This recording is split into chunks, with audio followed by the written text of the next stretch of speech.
नमस्कार दोस्तों, स्वागत है आपका हमारे YouTube चैनल बायो गुरु पर। हमारा टॉपिक चल रहा था दैनिक जीवन में रसायन। आज हम लेसन 5 का पार्ट 3 कर रहे हैं। इसमें हम पढ़ेंगे अम्ल व क्षार के सामान्य गुण और उपयोग। पहला टॉपिक है अम्ल व क्षार के सामान्य गुण। तो पहला गुण है अम्ल नीले लिटमस पेपर को लाल में बदल देते हैं। इसे हमने कैसे याद किया था? नीला यानी अम्ल नीले लिटमस पेपर को लाल में बदल देते हैं, जबकि क्षार लाल लिटमस पेपर को नीले में बदल देते हैं। इसे याद कैसे किया था? क्षारलानी यानी क्षार लाल लिटमस पेपर को नीले में बदल देते हैं। तो ये आपको याद रखना है कि जो अम्ल होते हैं वो नीले को लाल में बदल देते हैं, जबकि क्षार लाल को नीले में बदल देते हैं। दूसरा गुण है अम्ल की क्रिया जब किसी धातु के साथ कराई जाती है तो हाइड्रोजन गैस मुक्त होती है और उसके साथ ही लवण बनता है। जैसे हम कोई उदाहरण लें तो अम्ल में हमने क्या पढ़ा था? HCl, H2SO4, HNO3। इसमें हम HCl लेते हैं। HCl की क्रिया किसी धातु के साथ कराते हैं। धातु कौन सी लेते हैं? कॉपर लेते हैं। अब इन दोनों की क्रिया कराते हैं तो हाइड्रोजन गैस मुक्त होती है और CuCl2 बनता है, यानी लवण बनता है और हाइड्रोजन गैस मुक्त होती है। तो यहाँ पर यह सिद्ध हो गया है कि जो अम्ल है, अम्ल की क्रिया जब किसी धातु के साथ कराते हैं तो लवण बनता है और हाइड्रोजन गैस मुक्त होती है। हमारी बुक में क्या उदाहरण दिया हुआ है? जब H2SO4, ये अम्ल है, H2SO4 अम्लों का राजा। H2SO4 की क्रिया जब जिंक धातु के साथ कराई जाती है, Zn के साथ कराई जाती है तो लवण बनता है ZnSO4 और हाइड्रोजन गैस मुक्त होती है। जैसा अभी हमने पढ़ा था कि अम्ल धातु के साथ क्रिया करके हाइड्रोजन गैस मुक्त करते हैं। अब यहाँ पर अम्ल यानी H2SO4 जिंक धातु के साथ क्रिया करके हाइड्रोजन गैस मुक्त कर रहे हैं। इसका प्रयोग कैसे दिया हुआ है? हम एक स्टैंड लेते हैं, यहाँ पर इस स्टैंड पर एक परख नली लगाते हैं। परख नली का एक सिरा कॉर्क से बंद कर देते हैं और वहाँ से निकास नली निकाल देते हैं। इस परख नली में हम जिंक धातु डालते हैं और अम्ल डालते हैं, यानी H2SO4 डालते हैं। अब यहाँ से एक निकास नली निकाली गई और कहाँ डाल दी गई? बीकर में डाल दी गई। इस बीकर में साबुन का घोल है। साबुन यानी जल में घुला हुआ है। अब जब जिंक धातु है अम्ल के साथ क्रिया करेगी, H2SO4 के साथ क्रिया करेगी, जैसा अभी हमने पढ़ा था कि H2SO4 के साथ जब जिंक धातु क्रिया करती है तो हाइड्रोजन गैस मुक्त करती है और ZnSO4 बनाती है। तो यहाँ पर इन दोनों की क्रिया होगी तो यहाँ पर लवण बनेगा, ZnSO4 बनेगा और जो हाइड्रोजन गैस है वो मुक्त हो जाएगी। यहाँ पर मुक्त होगी तो कहाँ जाएगी? ये निकास नली है, इसके माध्यम से बीकर में चली जाएगी। अब बीकर में यहाँ पर निकास नली का मुंह खुला हुआ है तो यहाँ पर हाइड्रोजन गैस निकलेगी। तो किस रूप में निकलेगी? बुलबुलों के रूप में निकलेगी। और यहाँ पर साबुन का घोल है तो वो गैस जो है वो हाइड्रोजन गैस हल्की होती है, यानी हाइड्रोजन गैस वायुमंडल में ऊपर जाती है। तो हाइड्रोजन गैस जब ऊपर जाएगी और यहाँ पर साबुन का घोल है तो वो हाइड्रोजन गैस बुलबुलों में कैद होकर जाएगी। अब इन बुलबुलों में हाइड्रोजन गैस है और हाइड्रोजन गैस की विशेषता होती है, अगर उसके पास कोई ज्वलनशील पदार्थ हो तो वो फटफट की ध्वनि करके जलती है। तो इन बुलबुलों के पास अगर हम जलती हुई मोमबत्ती लेकर जाएं तो वो बुलबुले फटफट की ध्वनि के साथ जलते हैं।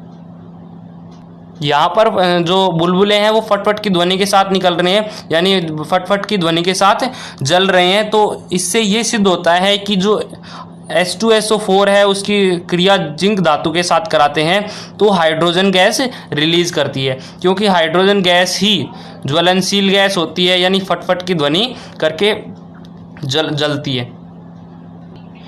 इस प्रयोग से प्रश्न कैसे आएगा? अगर बोर्ड में आएगा तो इससे प्रश्न कैसे आएगा? प्रश्न दिया होगा कि हम कोई अम्ल लेते हैं, अम्ल A व धातु B, अम्ल A व धातु B की क्रिया कराने पर ZnSO4 बनता है, ZnSO4 का निर्माण होता है और उसके साथ ही एक गैस निकलती है, गैस C निकलती है जो फटफट की ध्वनि करके जलती है। जब उसके पास हम मोमबत्ती लेकर जाते हैं, जलती हुई मोमबत्ती लेकर जाते हैं, तो वो गैस फटफट की ध्वनि करके जलती है। तो इसमें A व B का सूत्र बताइए। प्रश्न ऐसे आएगा कि अम्ल A व धातु B जब क्रिया करते हैं तो ZnSO4 का निर्माण होता है और एक गैस निकलती है जिसके पास जलती हुई मोमबत्ती लेकर जाने पर वह गैस फटफट की ध्वनि करके जलती है। तो इसमें, इस अभिक्रिया में A व B का नाम बताइए या फिर सूत्र बताइए या इनकी रासायनिक अभिक्रिया लिखिए। तो इसमें आपको आंसर कैसे देना है कि जो गैस सी होती है, इसमें गैस सी फटफट की ध्वनि करके निकल रही है, तो गैस सी कौन सी होगी? Hydrogen gas. क्योंकि हाइड्रोजन गैस की ये विशेषता होती है कि उसके पास जब कोई ज्वलनशील पदार्थ लेकर जाया जाता है या फिर जलती हुई मोमबत्ती लेकर जाई जाती है तो वो गैस फटफट की ध्वनि करके जलती है। तो इसमें गैस सी कौन सी हो गई? हाइड्रोजन गैस हो गई। और हाइड्रोजन गैस और ये जो ZnSO4 है इसका निर्माण हो रहा है, ये क्या है? लवण। तो आपने ध्यान दिया है कि जो अम्ल है वो धातु के साथ क्रिया करके लवण और हाइड्रोजन गैस मुक्त करता है। तो यहाँ पर भी यही हो रहा है, लवण और हाइड्रोजन गैस का निर्माण हो रहा है। तो A अम्ल है और B धातु है। अगर इसमें नहीं दिया हुआ तो आपको पता चल जाएगा कि जो A है वो अम्ल है और B धातु है, लेकिन यहाँ पर दे रखा है। तो इसमें A और B का नाम बताना है। तो इसका नाम कैसे बताएंगे कि जो हाइड्रोजन गैस और ZnSO4 बनता है वो किससे बनता है? यानी Zn बाद में निर्मित हुआ है, बाद में जुड़ा है और हाइड्रोजन पहले था। तो इसमें कौन कौन से कंपाउंड होंगे? H2SO4 और Zn। यानी H2SO4 तो अम्ल हो गया, A क्या हो गया? H2SO4 और B क्या हो गया? जिंक धातु हो गई। इस प्रकार यहाँ पर A और B का सूत्र निकल जाएगा। और यहाँ पर रासायनिक अभिक्रिया भी पूछे तो कैसे लिखनी है? H2SO4 plus ZnSO4 plus hydrogen gas. यानी अम्ल की जब धातु के साथ क्रिया कराई जाती है तो लवण का निर्माण होता है। यहाँ पर H2SO4 की क्रिया Zn से कराई जाती है तो ZnSO4 लवण का निर्माण होता है और हाइड्रोजन गैस मुक्त होती है। एक तरीके से तो ये प्रश्न पूछा जा सकता है कि अम्ल A व धातु B की क्रिया कराई जाती है तो लवण बनता है और गैस मुक्त होती है। एक ये भी पूछा जा सकता है कि अम्ल और धातु की जब क्रिया कराते हैं, अम्ल और धातु की क्रिया कराते हैं तो कौन सी गैस निकलती है? जब अम्ल और धातु की क्रिया कराते हैं तो कौन सी गैस निकलती है? तो आपको ये ध्यान रखना है कि जो अम्ल और जब धातु की क्रिया कराई जाती है तो हाइड्रोजन गैस निकलती है। तो यहाँ पर एक नंबर पे पूछा जा सकता है कि अम्ल और धातु की क्रिया कराने पर कौन सी गैस मुक्त होती है या फिर कौन सी गैस का निर्माण होता है? तो हाइड्रोजन गैस का निर्माण होता है। अम्ल का अगला गुण है कि अम्ल धातु ऑक्साइड के साथ क्रिया करके लवण और जल बनाते हैं। जैसे अम्ल कोई ले लिया HCl अम्ल ले लिया और धातु ऑक्साइड, धातु कॉपर और ऑक्साइड कॉपर ऑक्साइड, तो इसकी अगर क्रिया कराते हैं तो लवण का निर्माण होता है और उसके साथ ही जल का निर्माण होता है। तो लवण कौन सा बनेगा? CuCl2 और जल का निर्माण H2O। अब इसे याद कैसे रखें कि जो अम्ल है, अम्ल की अभी हमने पढ़ा था कि अम्ल की क्रिया धातु के साथ कराने पर, अम्ल की क्रिया धातु के साथ कराने पर किसका निर्माण हो रहा था?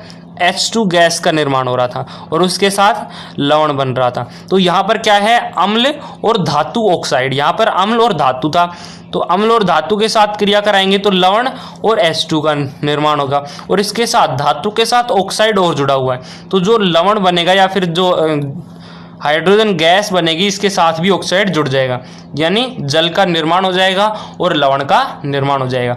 ये हमने पीछे पढ़ लिया था कि अम्ल और धातु के साथ क्रिया कराने पर हाइड्रोजन गैस रिलीज होती है। तो यहाँ पर अम्ल और धातु के साथ क्रिया कराने पर लवण और क्या बन रहा है, हाइड्रोजन गैस बन रही है। अब यहाँ पर धातु के साथ ऑक्साइड और जुड़ा हुआ है, तो ऑक्साइड किसके साथ जुड़ जाएगा, जो हाइड्रोजन गैस बनी है इसके साथ जुड़ जाएगा। तो ये किसका सूत्र हो जाएगा, जल का। यानी अम्ल और धातु ऑक्साइड की क्रिया कराने पर लवण और जल का निर्माण होता है। या फिर इसे हम ऐसे भी याद कर सकते हैं कि अम्ल जो है वो अम्लीय प्रकृति का है, अम्लीय प्रकृति का, यानी इसमें हाइड्रोजन है। जब इसका जलीय विलयन बनाते हैं तो उसमें हाइड्रोजन रिलीज होते हैं। अब धातु ऑक्साइड हमने क्या लिया, CuO।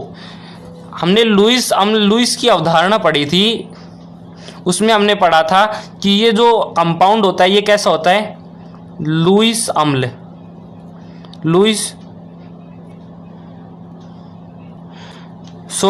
क्षार होता है। ये लुईस क्षार होता है क्योंकि ऑक्सीजन है, इसके पास इलेक्ट्रॉन आवश्यकता से अधिक है, यानी इसके पास इलेक्ट्रॉन है, ये इलेक्ट्रॉन का दाता है। तो ये कैसा हो गया, लुईस क्षार हो गया। और ये जो HCl है वो कैसा हो गया, अम्लीय हो गया। अम्लीय क्यों हो गया, क्योंकि इसका आप जलीय विलयन बनाते हैं तो इसमें H+ और Cl- आयन जल में निकलते हैं। तो यहाँ पर H+ आयन निकल रहे हैं, तो ये कैसा हो गया, अम्ल हो गया। तो HCl अम्ल और CuO क्षार हो गया। अब इन दोनों की क्रिया कराते हैं तो किसका निर्माण होता है, अम्ल और क्षार की क्रिया कराते हैं, यानी उदासीनीकरण क्रिया कराते हैं तो लवण और जल का निर्माण होता है। लवण किसका निर्माण हो गया, CuCl2। इसको संतुलित करने के लिए HCl2 ले लेते हैं और जल का निर्माण H2O। इसे ऐसे भी याद कर सकते हैं कि अम्ल और क्षार की क्रिया कराते हैं तो उदासीनीकरण क्रिया होती है। या फिर इसे ऐसे भी याद कर सकते हैं कि अम्ल और धातु के साथ क्रिया कराते हैं, अम्ल धातु के साथ क्रिया करती है तो हाइड्रोजन गैस मुक्त होती है। अब यहाँ पर धातु ऑक्साइड है तो वो ऑक्सीजन किसके साथ जुड़ गया, हाइड्रोजन गैस के साथ जुड़ गया और जल का निर्माण हो गया। इसमें आपको दो बातें याद रखनी है कि जो अम्ल होता है वो धातु के साथ क्रिया करके तो हाइड्रोजन गैस बनाता है, लेकिन अम्ल की क्रिया अगर धातु ऑक्साइड के साथ कराई जाए तो क्या बनाएगा, जल और लवण बनाएगा। अम्ल व क्षार का अगला गुण है कि जो अम्ल और क्षार के विलयन होते हैं, अम्ल व क्षार के जलीय विलयन होते हैं, वे विद्युत के सुचालक होते हैं। विद्युत के सुचालक क्यों होते हैं, क्योंकि अम्ल का हम जलीय विलयन बनाते हैं। आपको तो पता ही है कि जलीय विलयन बनाते हैं, जलीय विलयन का निर्माण होता है तो कोई भी पदार्थ अगर जल में विलय है तो वो आयनिक अवस्था में टूट जाता है, आयनिक कंपाउंड में टूट जाता है। यानी अम्ल का अगर जलीय विलयन बनाएंगे तो अम्ल में क्या होता है, जैसे कोई उदाहरण ले लें H2SO4 या फिर HCl का, तो अगर इसका जलीय विलयन बनाएं तो जलीय विलयन में ये आयनिक अवस्थाओं में कैसे आ जाएगा, H+ और Cl-, यानी इसमें H+ और Cl- आयन वितरित हो जाते हैं। जल में H+ और Cl- आयन वितरित हो जाते हैं, इसी से तो HCl का जलीय विलयन बनता है। अब इसका जलीय विलयन बनता है, यानी अम्ल का जलीय विलयन बनता है तो उसमें H+ आयन होते हैं। और जब क्षार का विलयन बनाते हैं, जैसे NaOH का जलीय विलयन बनाते हैं तो इसमें आयनिक अवस्थाएं क्या होंगी, Na+ और OH-, यानी इसका भी जलीय विलयन बनाने पर जल में इसके आयन टूट जाते हैं या फिर आयन अपघटित हो जाते हैं। अब आयन के रूप में हो गए, यानी जल में ये जल ले लिया, ये कोई बीकर ले लिया, इसमें जल भरा हुआ है। अगर या फिर इसमें या तो अम्ल का जलीय विलयन बनाते हैं या फिर क्षार का जलीय विलयन बनाते हैं तो उसमें क्या होगा, आयन उपस्थित होंगे, प्लस और माइनस उपस्थित होंगे। अब अगर इसमें इलेक्ट्रोड लगाए जाएं, यानी विद्युत प्रवाहित की जाए तो क्या होगा, ये जो आयन है ये विद्युत को यानी कि जो प्लस होते हैं वहां से माइनस की तरफ ले जाते हैं, यानी इसका पूर्ण परिपथ बन जाता है, जिससे ये कैसे हो जाते हैं, विद्युत के सुचालक हो जाते हैं। अम्ल व क्षार के जलीय विलयन विद्युत के सुचालक होते हैं, इसलिए इनका उपयोग विद्युत अपघट्यों के रूप में किया जाता है। अगला गुण है कि जो सभी अम्ल होते हैं, यानी अम्ल होते हैं जो जलीय विलयन में H+ आयन देते हैं, वो अगर उनकी क्रिया अगर क्षारों से क्रिया कराई जाए तो वो अपने गुण नष्ट कर देते हैं। क्षार कौन से होते हैं? जो जलीय विलयन में OH- आयन देते हैं। अब अगर जल की अभिक्रिया क्षारों से कराई जाएगी तो अम्ल में पाए जाने वाले H+ और क्षार में पाए जाने वाले OH- आपस में क्रिया कर जाएंगे और किसका निर्माण करेंगे? HOH, H और OH, HOH का निर्माण करेंगे, यानी H2O का निर्माण करेंगे। जल कैसा होता है? उदासीन, यानी जब इनकी क्रिया कराई जाती है, अम्ल व क्षारों की क्रिया कराई जाती है, तो उसमें ना तो अम्ल के गुण होते हैं और ना क्षार के गुण होते हैं, यानी वो किस में परिवर्तित हो जाता है? जल में परिवर्तित हो जाता है, यानी उदासीन हो जाता है। तो इस क्रिया को हम क्या कहते हैं? उदासीनीकरण अभिक्रिया कहते हैं। उदासीनीकरण अभिक्रिया, क्योंकि अम्ल व क्षार जब क्रिया करते हैं तो उदासीन का निर्माण करते हैं, यानी जल का निर्माण करते हैं, इस कारण इसे उदासीनीकरण अभिक्रिया कहा जाता है। जैसे हम कोई उदाहरण लें तो अम्ल में हमने ले लिया HCl और क्षार में NaOH। अगर अम्ल व क्षार की अम्ल और क्षार की क्रिया कराई जाए, यानी HCl और NaOH की क्रिया कराई जाए, तो किसका निर्माण होता है? NaCl, यानी इसमें तो Na+ और इसमें Cl-, तो ये आपस में जुड़ जाते हैं, प्लस और माइनस, और यहाँ पर प्लस ये और यहाँ पर माइनस ये, तो आपस में OH- और H आपस में जुड़ जाते हैं और HOH का निर्माण कर लेते हैं। तो यहाँ पर NaCl क्या है? लवण या फिर सॉल्ट, और HOH यानी H2O क्या है? जल, उदासीन। यानी अम्ल और क्षार की जब क्रिया कराते हैं तो अम्ल में उपस्थित H+ और क्षार में उपस्थित OH- आपस में क्रिया करके जल का निर्माण करते हैं, यानी उदासीन का निर्माण करते हैं। इसी कारण इस क्रिया को हम क्या कहते हैं? उदासीनीकरण अभिक्रिया कहते हैं। तो उदासीनीकरण अभिक्रिया की परिभाषा पूछी जाए तो उसमें आंसर क्या होगा? जब अम्ल और क्षार की क्रिया कराई जाती है तो लवण और जल का निर्माण होता है। इस क्रिया को उदासीनीकरण क्रिया कहते हैं या फिर अभिक्रिया कहते हैं। यहाँ पर हमारे अम्ल व क्षार के सामान्य गुण कंप्लीट होते हैं। अगला टॉपिक है अम्ल व क्षार के उपयोग। अम्ल व क्षार के उपयोग शुरू करने से पहले यदि आपने अभी तक हमारा चैनल सब्सक्राइब नहीं किया तो सब्सक्राइब कीजिए हमारे चैनल को और बेल आइकन को भी दबा दीजिए। तो चलिए शुरू करते हैं। अम्ल व क्षार के उपयोग में पहला है जो H2SO4, HCl और HNO3 यानी सल्फ्यूरिक अम्ल, हाइड्रोक्सिलिक अम्ल और नाइट्रिक अम्ल खनिज लवण कहलाते हैं। खनिज लवण क्यों कहलाते हैं? क्योंकि जो खनिज निकाले जाते हैं, जब भूमि से खनिज निकाले जाते हैं या फिर पोषक पदार्थ निकाले जाते हैं तो वो अयस्क के रूप में होते हैं, यानी उसमें अशुद्धियां भी होती हैं, उसमें खनिज के साथ अशुद्धियां भी होती हैं। उन अशुद्धियों को दूर करने के लिए इन अम्लों का उपयोग किया जाता है, यानी खनिज प्राप्त करने के लिए, अयस्क से खनिज प्राप्त करने के लिए, यानी अयस्क से अशुद्धियों को हटाने के लिए H2SO4, HCl और HNO3 का उपयोग किया जाता है। इसलिए इन तीनों को क्या कहा जाता है? खनिज लवण कहा जाता है, खनिज अम्ल कहा जाता है।